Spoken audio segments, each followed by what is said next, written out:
Hey, welcome back to video number 2 in our 3-part series on how Roger Federer won his 20th Grand Slam, winning the Aussie Open for the 6th time, Matt. Today we're covering the return of serve. The return of serve was so key in the victory down under. So let's get started.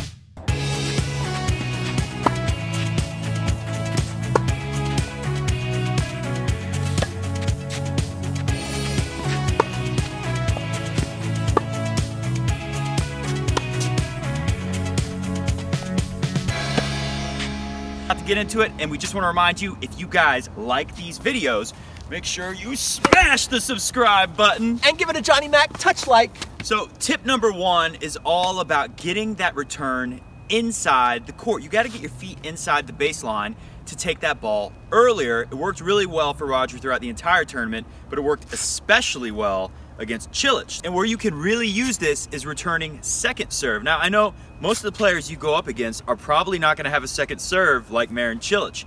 So I'm very confident you can do this.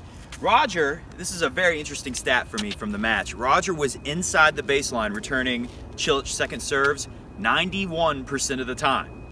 91% of the time. So before Cilic played Roger, he very recently played Rafa in the quarterfinals. And of course, we all know Rafa is returning with that big buggy whip from way back here. And I think, Cilic gets used to that because there's a lot of time to see the ball travel up high. Rafa's got all that topspin high over the net, and then it dips back down. And it's just a lot more time to kind of watch that ball and prep and get ready to just take a big swing at it. But with Roger's second serve return off of the Cilic serve, it just seemed like it was on him right away. So Pete's gonna serve some balls at me, and I'm gonna hit a couple returns, and I'll tell you, the main thing I'm gonna think about to pull this off is to just keep the ball in front of me. If you're not comfortable doing this with a full swing yet, just try to block it like you're hitting a volley. Really, like seriously, set up and just imagine you're hitting a very easy volley using the pace of their serve against them.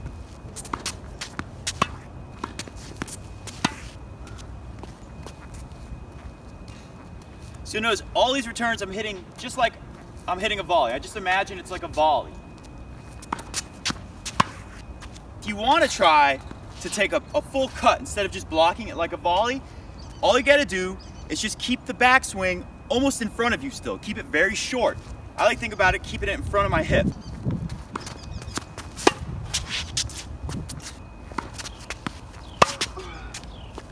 One more.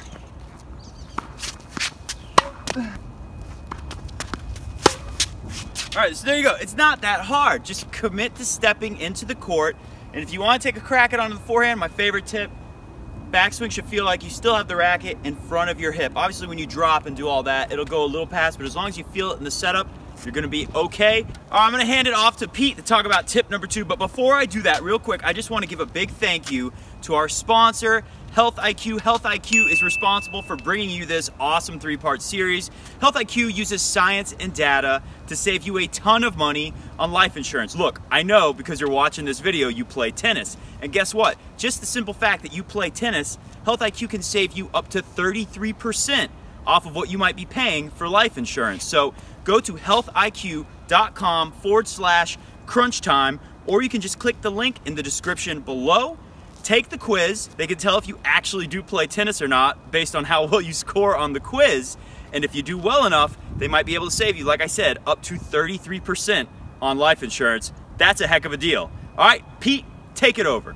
Tip number 2 is to plan ahead with your grip choice.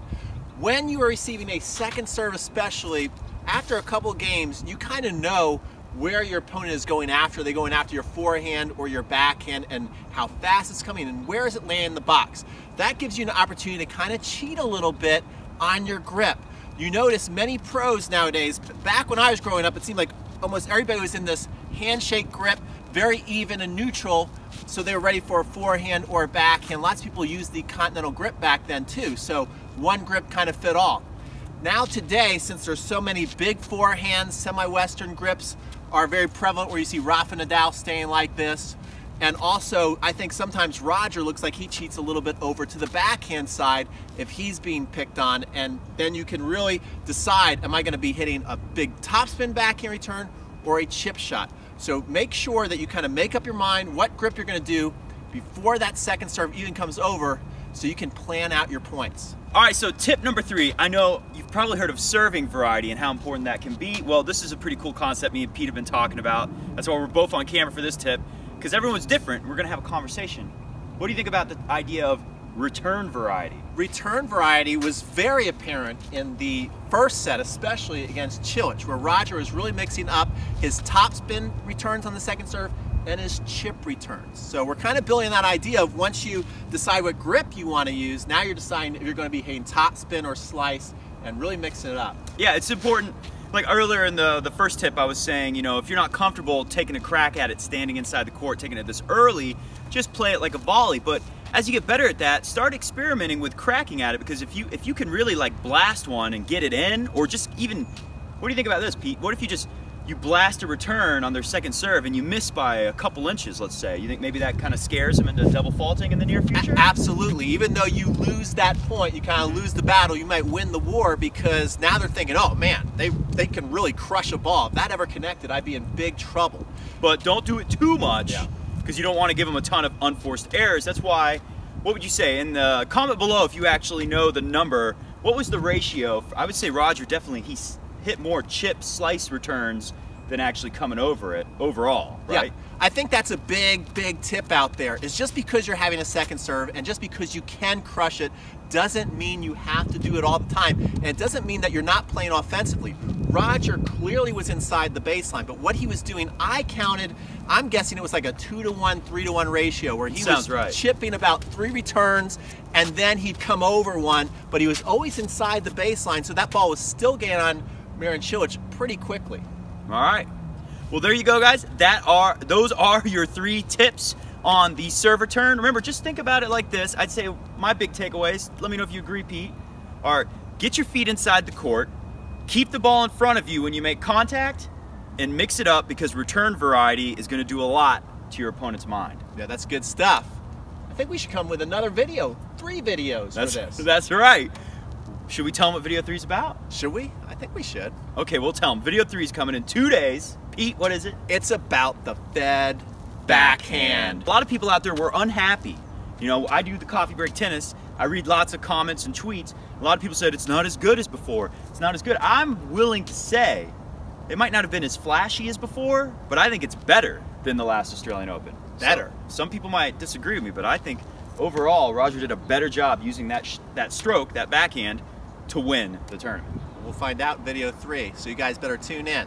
That's right. Don't forget to visit our sponsor, Health IQ. If someone in your life is pressuring you to look into getting life insurance, hey, you might as well save a boatload of money, since you play tennis after all. See you in video 3, guys.